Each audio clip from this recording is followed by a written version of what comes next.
Hello everyone and welcome back to this next lecture. So in the previous lecture we had created this contract and we saw how simple it is, and the reason why it is so simple is because we are inheriting the ERC20 contract from Open Zeppelin. So ERC20 from Open Zeppelin is doing all the heavy lifting for us. This way we don't have to do much, right? All we have to do is call the mint method in order to create a certain number of tokens and assign it to a particular address who is the initial founder. So let's come over here and start with our compilation. So we'll do the usual compile it, and it was successful. Then we'll come over here and we can deploy it. So let's come over here and see what all we need to deploy. Now there are several arguments. We never had so many arguments before, but now we do. So first we must give it a name. So now this name can be anything, right? This could be like the way you like the company, name of the company that creates a particular stock, like Tesla, like IBM, like Microsoft, like all these, Amazon, so on and so forth. These are the name of the companies, right? It could even be something like Amazon Incorporated or Microsoft Incorporated, so on and so forth, right? So that is the name of the coin, the name of the stock. Here it is the name of the token. Then comes a symbol. The symbol is simply a unique symbol that you would like to use to identify that particular token, right? So again, like Tesla stocks could be something like TSL, or Microsoft could be something like MSX, right? This is how you will actually find and look for these stocks on different stock markets, right? Different exchanges. So what I'm going to do, I will just create a coin, and let me call this crazy token, right? Anything you want. It doesn't have to be one. It can be anything, just a string.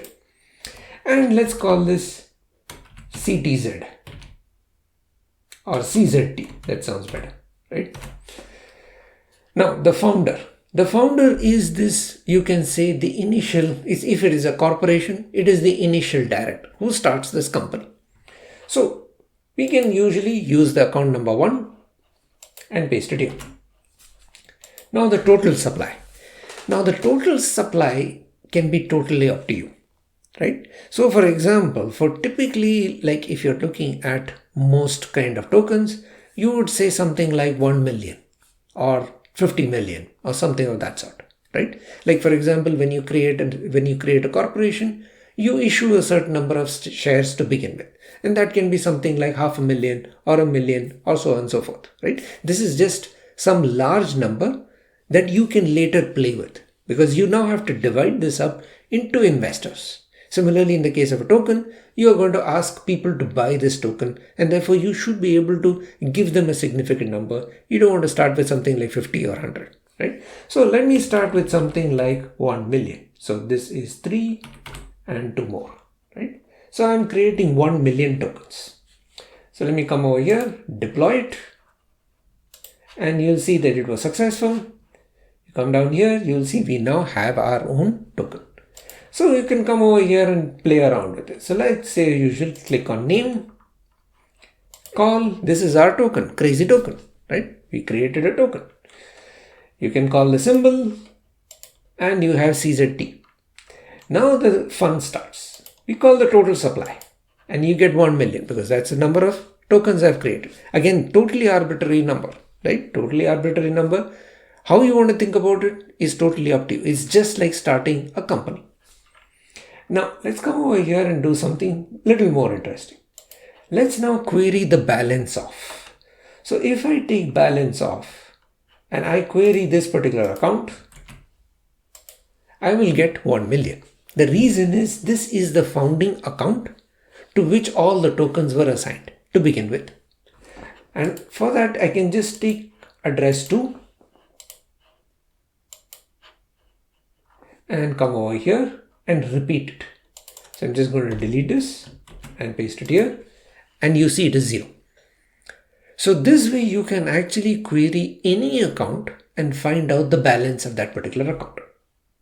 So now that we've done this, that is a basic getter methods, let's now try to do some transfer. So for example, let's say this account number 1 has taken a co-founder. So this is now a co-founder. So this, let's say, is the CEO, this is the CTO, and they are both co-founders.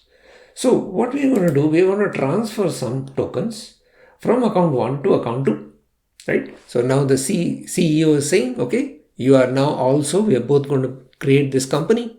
Therefore, I'm going to give you 30% of tokens. So what that means is I'm going to take this, go up here and call the transfer method, because remember there is a transfer and the transfer from. Transfer method can be called only by the owner of the tokens. Transfer from is called by the authorized representative. So we come over here and now we have to specify the to address. So let's copy this account to, paste it here, and the value. So let's say we are giving, how much did I say? 30%, let's say 40%, right? So that means we are giving 400,000, right? I think I have the right number of zeros, yes. And just for fun, let me put 4 million, right? And you will see that you will get an error. So you see there is an error because that means you are saying insufficient balance. So let me come up here and just reduce it to the right value, transact, and you see now this was successful. And if you come over here, you will see all this. That means we are giving, this is the event, we are giving from so and so address to so and so address, we are now giving so many tokens, right? So with this, let's collapse this, and now we can come up here and do our usual balance off. So if I now query account 1, you will see that the balance has changed. I now have only 600,000 tokens because I've given 400,000 tokens to the co-founder. And now if I query this, you will see now 400,000, right? So the account balance has changed once this transfer was completed. And in case you're wondering, just copy a random account like account number 3, and here we paste it and you will see it is 0, right? So therefore the account balance is still accurate. Only those two who hold tokens are actually getting non-zero numbers. So now that this is done, let's say these two, that is the co-founder and the CEO, they hire a lawyer. And they say this lawyer is now going to be our authorized representative. So this authorized representative is now going to go out, advertise our company, and try to bring investors, right? That's his job. And let's say this authorized representative is account number 3.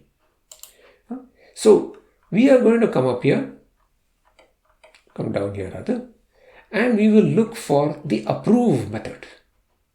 Because the approve method is what is used when you want to assign a particular allowance. Or rather you want to assign a particular authorized representative. So what I'm going to say, what this person will say is account 1 is going to assign, let's say 6 out of 600,000 tokens, he will assign 200,000 tokens. So account 1 is going to be copy account number 3 because that is our representative, and let's say 200,000 tokens. Come over here, transact, and it was successful. So if I come up here now and I will check, first let me check the balance off. So if I check the balance of account number 3, I will still get 0. The reason is this doesn't hold any tokens. This is an authorized representative. He has the right, he has been authorized to transfer tokens on behalf of account number 1, but he doesn't have any tokens yet. So if you want to query what is the authority this particular account has, you must use the allowance method. So if I come over here, copy again account number 3 and paste it. So I will paste it in the address of the spender, and account number 1 will be the owner, and I call it, and now you get 200,000. So this way you will see that now account number 3 is an authorized representative of account number 1, sorry. And now let's say for instance, I will use account number 2 and I will say this account number 2, which had 400,000 tokens, is going to give 150,000 tokens to the same authorized representative because he's the lawyer, he's the company lawyer. So both founders are giving tokens to this lawyer to go out and give it to other investors to bring them on board. That's what's going to happen. So With this, we come over here and we will say that, let's say account number 2, actually now that this is done, and we will say approve, and come down here, and in approve, account number 2 will still assign account number 3. So let me just copy this again in case I have done something else. And now instead of 200,000, I'm going to say 150,000 and transact. And now you can again check allowance, but this time you will see that the allowance is of account number 2. So let me copy this here, because now this authorized representative is representing 2 accounts, and for each account there is a different balance. So here if I call it again, you'll see it's 150,000 because this is what is been authorized by account number 2. Right? So this is how you can actually have authorized representatives to transfer on your behalf. So let's come over here and now do some transfer from. So if I say transfer from, and now account number 3, I have to do it as account number 3 because now the transfer from method is called by the authorized representative. So now I would say authorize this person, find somebody, let's say an investor. And let's go and take the last account. This is our investor. This person wants to put money into this company. So he's going to be the to address. And then there is a from address. So he says, I'm going to take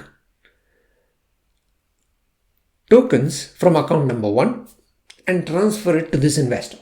So let's come over here and copy this account number 1 address, right?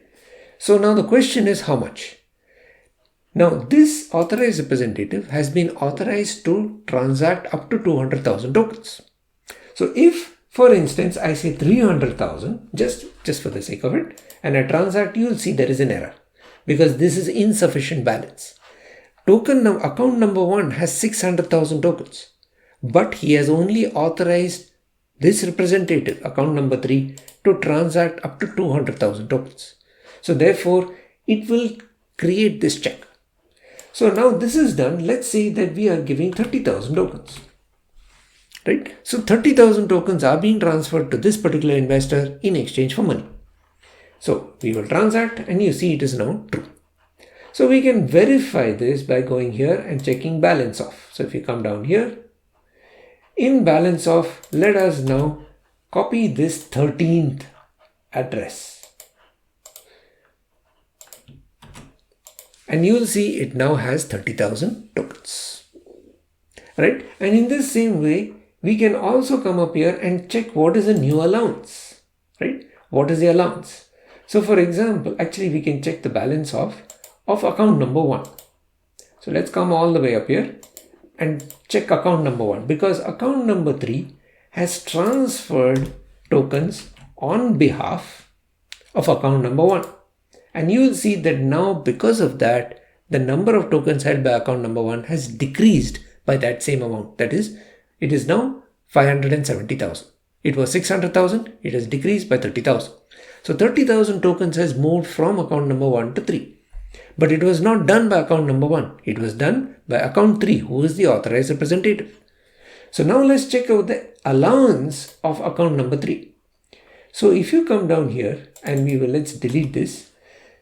Let us check that for this owner, account number 1, and for this authorized representative, which is account number 3, what is the allowance? And you will see this allowance has changed. It was first 200,000 because account number 1 had given 200,000 tokens to this authorized representative.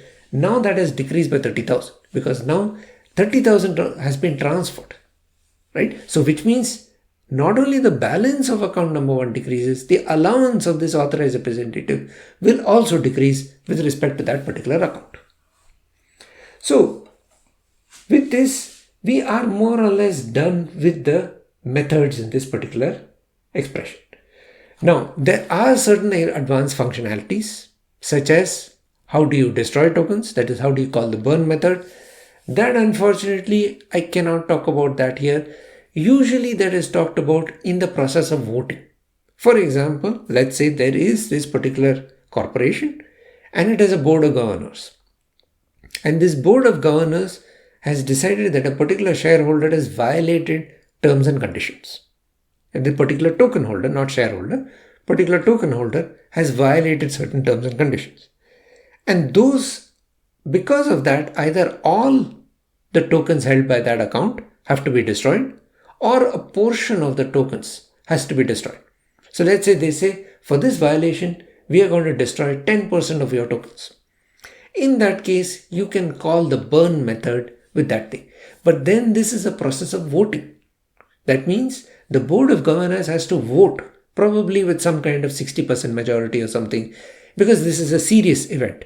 And in that case, if the vote passes, then the burn method will be called and then those tokens will be destroyed.